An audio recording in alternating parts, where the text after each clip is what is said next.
warahmatullahi wabarakatuh, teman-teman semua. Kami dari kelompok 2 akan menyampaikan hasil diskusi kelompok kami tentang urgensitas implementasi kebijakan publik dalam disiplin studi kebijakan. Dari kelompok kami beranggotakan 5 orang. Yang pertama yaitu Indah Dewi Rahayu, yang kedua Rizka Aprilia Ainitias, yang ketiga Diana, yang keempat Iwi Utari, dan yang kelima Aswa Octavian Nintias. Pokok bahasan yang pertama yaitu ada pengertian. Di sini ada pengertian implementasi dan kebijakan.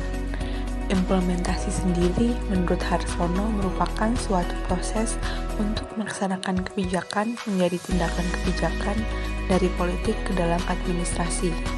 Sedangkan kebijakan dapat didefinisikan sebagai serangkaian rencana program, aktivitas, aksi, keputusan, sikap untuk bertindak maupun tidak bertindak yang dilakukan oleh para pihak sebagai tahapan untuk penyelesaian masalah yang dihadapi.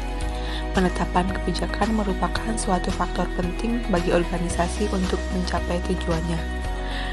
Ini merupakan definisi dari Iskandar tahun 2012. Selanjutnya, pengertian implementasi kebijakan publik. Di sini ada 2 tokoh yang menyatakannya. Yang pertama yaitu ada Mas Manian dan Sabatir, dan yang kedua adalah Van Mutter dan Horn. Pendapat dari Mas Manian dan Sabatir, implementasi kebijakan publik merupakan kejadian-kejadian dan kegiatan-kegiatan yang timbul sesudah disahkannya pedoman-pedoman kebijaksanaan negara yang mencakup baik usaha-usaha untuk mengadministrasikan maupun untuk menimbulkan akibat nyata pada masyarakat atau kejadian-kejadian. Sedangkan menurut Van Meter dan Horn, implementasi kebijakan publik sebagai tindakan yang dilakukan oleh publik maupun swasta, baik secara individu maupun kelompok yang telah ditetapkan dalam kebijakan. Bahasan selanjutnya yaitu ada urgensi implementasi kebijakan. Urgensi implementasi kebijakan ini ada 4.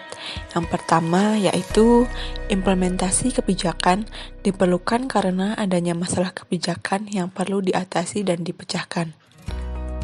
Ketika kebijakan telah dibuat, kebijakan tersebut harus diimplementasikan dan hasilnya sedapat mungkin sesuai dengan apa yang diharapkan oleh pembuat kebijakan. Jika divisualisasikan, akan terlihat bahwa suatu kebijakan memiliki tujuan yang jelas sebagai upaya wujud orientasi nilai kebijakan. Tujuan implementasi kebijakan diformulasi ke dalam program aksi dan proyek tertentu yang dirancang dan dibiayai. Urgensi yang kedua yaitu implementasi kebijakan diperlukan untuk melihat kepatuhan kelompok sasaran kebijakan. Menurut pandangan Ripley dan Franklin, bahwa untuk mendukung keberhasilan implementasi kebijakan perlu didasarkan pada 3 aspek, yaitu yang pertama, tingkat kepatuhan birokrasi terhadap birokrasi di atasnya sebagaimana diatur dalam undang-undang. Yang kedua, adanya kelancaran rutinitas dan tidak adanya masalah. Dan yang ketiga, pelaksanaan dan dampak yang dikehendaki dari semua program yang terarah. Urgensi yang ketiga yaitu implementasi kebijakan diperlukan karena pada tahap itulah dapat dilihat kesesuaian berbagai faktor determinan keberhasilan implementasi kebijakan atau program. Menurut Korten dan Syahril, menyatakan bahwa keefektifan kebijakan atau program tergantung pada tingkat kesesuaian antara program dengan manfaat, kesesuaian program dengan organisasi pelaksana, dan kesesuaian program kelompok manfaat dengan organisasi pelaksana.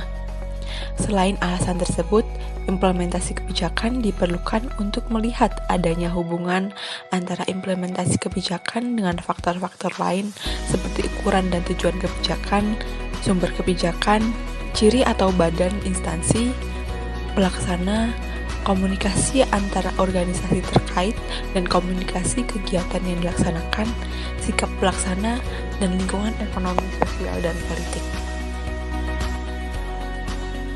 Urgensi yang keempat yaitu implementasi kebijakan diperlukan untuk melihat kesesuaian dan relevansi model deskriptif yang dibuat.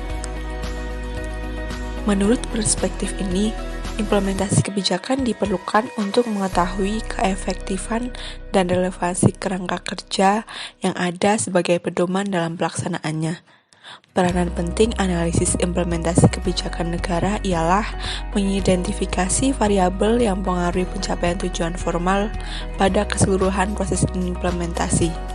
Variabelnya yaitu mudah atau sulitnya dikendalikan masalah yang digarap, kemampuan kebijakan untuk mensistemasi proses implementasinya, dan pengaruh langsung variabel politik terhadap keseimbangan dukungan bagi tujuan yang termuat dalam kebijakan. Pokok bahasan yang selanjutnya yaitu contoh implementasi urgensi kebijakan. Contoh urgensi implementasi kebijakan publik yang dapat kita temui baru-baru ini adalah kebijakan mengenai protokol kesehatan COVID-19. Dibentuknya protokol kesehatan COVID-19 ini untuk menghadapi pola hidup yang baru atau yang biasa kita sebut dengan new normal. Masyarakat harus mampu dan mau mengikuti program protokol kesehatan COVID-19. Hal ini memerlukan kerjasama seluruh masyarakat dan pemerintah agar kurva infeksi COVID-19 berangsur turun. Penerapan protokol kesehatan COVID-19 merupakan penting adanya agar masyarakat dapat tetap beraktivitas di luar ruangan secara aman dan tidak membahayakan keamanan atau kesehatan orang lain. Jika masyarakat dapat mengikuti segala aturan yang tertera di dalam protokol kesehatan, maka penularan COVID-19 dapat diminimalisir. Dampak yang akan dihasilkan dari penerapan protokol kesehatan COVID-19 yaitu yang pertama, disiplin protokol kesehatan akan membuat perilaku hidup bersih dan higienis menjadi budaya bangsa.